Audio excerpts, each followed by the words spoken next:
Alright, so this is the lens that I do pretty much all my freelancing with. It's my 50mm lens. On my first example, I was just showing you with my 28. I don't usually use it, one, because I haven't practiced much with it, and so I find it more tricky to find my focal points just because I haven't had as much practice with it. And another reason is because it costs more money, and so if I broke it, it would cost more to replace. So I use my nice little 50. And one thing that I also did not mention is when you are freelancing, you want to turn this ring right here to make sure it's on infinity before you start, because then that'll be let you be able to get that focus all the way across the shot. So make sure that it's all the way turned to infinity before you start freelancing. So this is how I usually freelance, and right here, this little blue piece is a straw. So what I did is I opened up my aperture lever right there, and I folded a piece of straw and shoved it in basically until I couldn't shove it in anymore. So I knew that it was all the way inside. And then I snipped it so that it is pretty much flush with my camera lens there, so I don't get it in the way at all. So that's how I hold open my aperture lever, and then I don't have to worry about holding a string or holding a rubber band or anything like that getting in the way. Another thing I do with this is, and I don't want to advocate for sticking things in your camera and then shoving them back on your camera, but this is what I do, and it doesn't cause me any issues. Even with this in here, because it's all flush, I still turn my camera, or put my lens back on my camera just like that. And then when I want to freelance, I just take it off. It hasn't caused me any issues. It moves that little straw around sometimes, so sometimes I have to reposition it. But it hasn't caused any issues with my camera or my lens, so that's what I do. I don't know if it's bad. Don't ever blame me if something happens to your camera. But it works for me. And one reason why I do this is because I just use a hand strap. So one of my hands is already occupied. I don't want the other one occupied. A lot of times I have running kids and to have to chase them down, so I need at least one hand for my children. So I just pop it right back on my camera and go on with business. So this is my primary way to freelance like this. One of the bonuses I've realized recently with this setup is because it's just a straw and it moves around. I found that this is snug enough that I can actually still move my aperture. So if it's super bright outside and I'm just noticing that everything's getting blown and I can't control the highlight, like blowing it or the highlights or anything like that, the exposure, I can just close this down and look at that. Less light, better photos if you're in a super bright environment, or if like you're shooting into a sunset or something that's super bright. So bonus for Nikon, you can control your aperture for freelancing. So yeah, that's kind of a cool thing. You don't have to use a straw. I've heard of people using stir sticks. I've heard of folded up pieces of paper.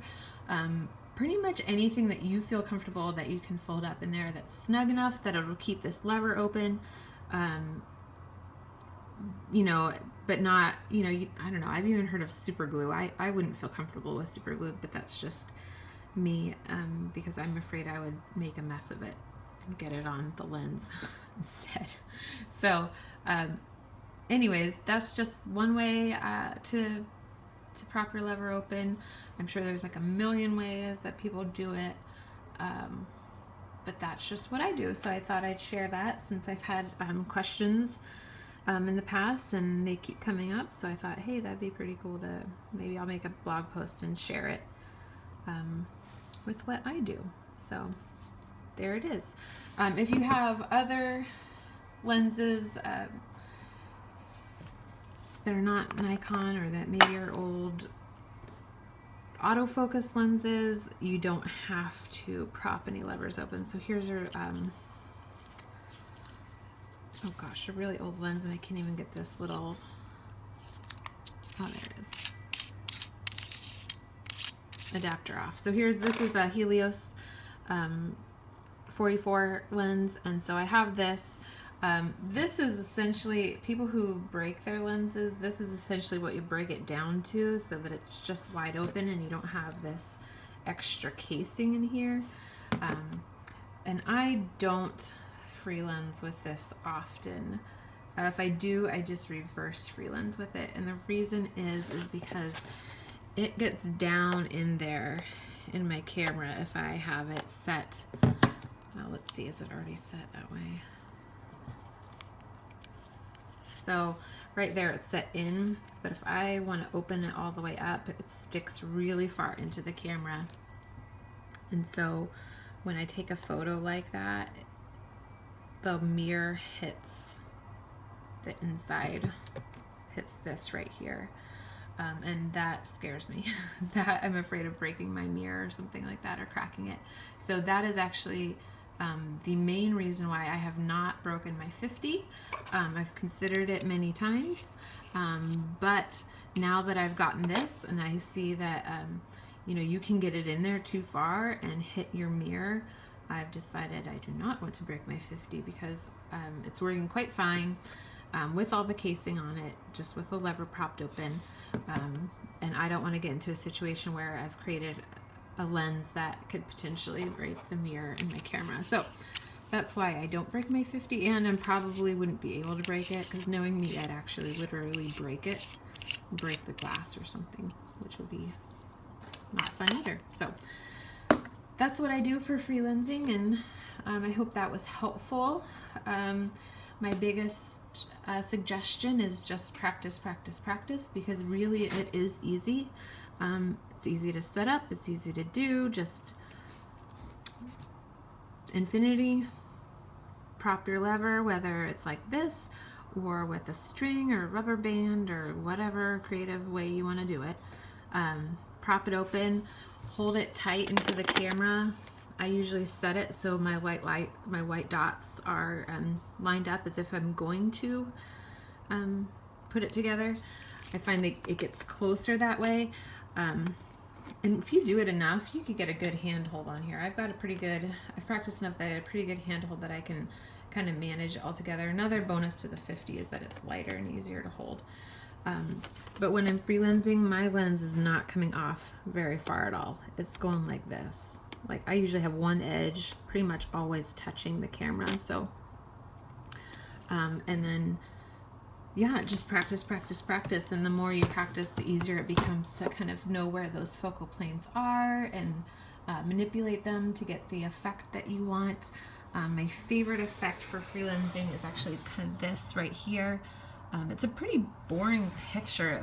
The light's not that great. It's just some trees, and it was lightly raining, but you can see the trees over here are in focus, but then you can see the focal plane actually went from the back to the front, and you can see the raindrops that are up here that were actually in focus.